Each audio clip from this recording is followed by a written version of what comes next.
The cryptocurrency industry likes to sell a promise: decentralization, self-custody, financial freedom. But there is another side to that promise. Today, we investigate the attacks, scams, and data leaks showing just how fragile the crypto ecosystem can become when technology meets human trust.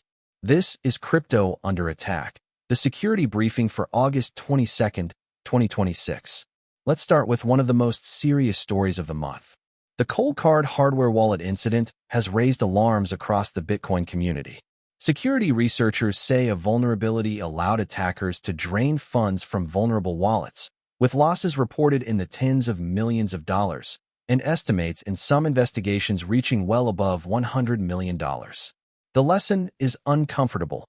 Even an offline hardware wallet is not automatically safe. Self-custody removes the exchange from the equation. It does not remove software bugs, supply chain risks, or sophisticated attacks. And now, another threat is emerging: the stolen identity of the victim itself.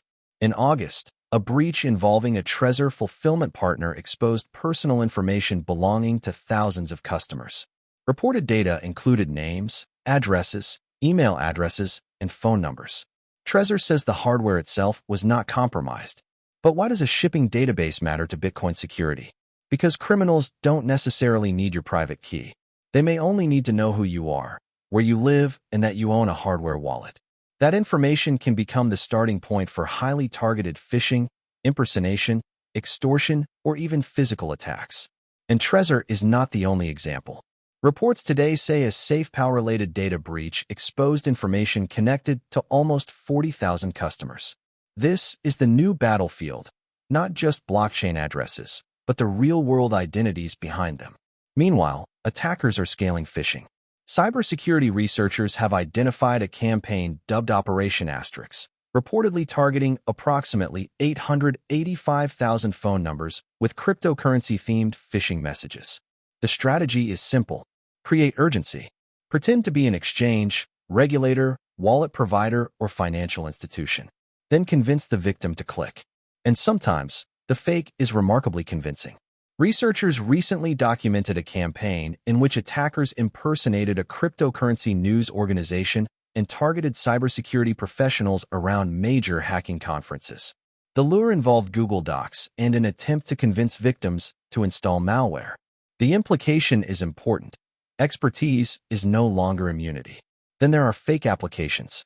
A particularly disturbing case involved a fraudulent app that appeared legitimate enough to fool users, until researchers demonstrated that it could drain a real cryptocurrency wallet. The investigation ultimately led to the app being removed. And this is where scams become more dangerous than traditional hacking.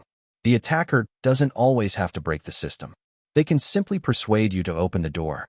Authorities and security researchers continue to warn about fake trading platforms, fake investment opportunities, romance scams, and impersonation schemes designed specifically for cryptocurrency users.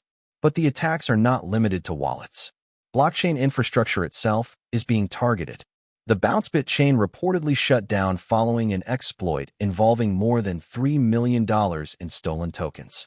The Sandbox also responded to an exploit in which attackers minted unbacked sand tokens, temporarily disabling bridging operations while investigating.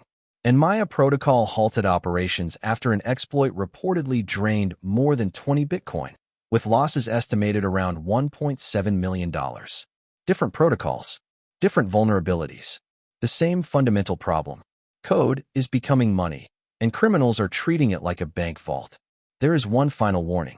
Cybersecurity researchers are increasingly seeing attacks that combine data theft, social engineering, malware, and cryptocurrency fraud. The attacker doesn't necessarily need to steal Bitcoin directly. They can steal your identity first, then your trust, then your credentials, and finally, your crypto. So, as of August 22nd, 2026, the most important security rule may be surprisingly simple. Don't trust the message. Verify the source independently. Never install a wallet or trading application simply because someone sends you a link. Never assume a phone call, email, or social media account is genuine because it knows your personal information. And remember, a leaked address or phone number may be the beginning of an attack, not the end of one. Crypto promised a financial system without traditional gatekeepers.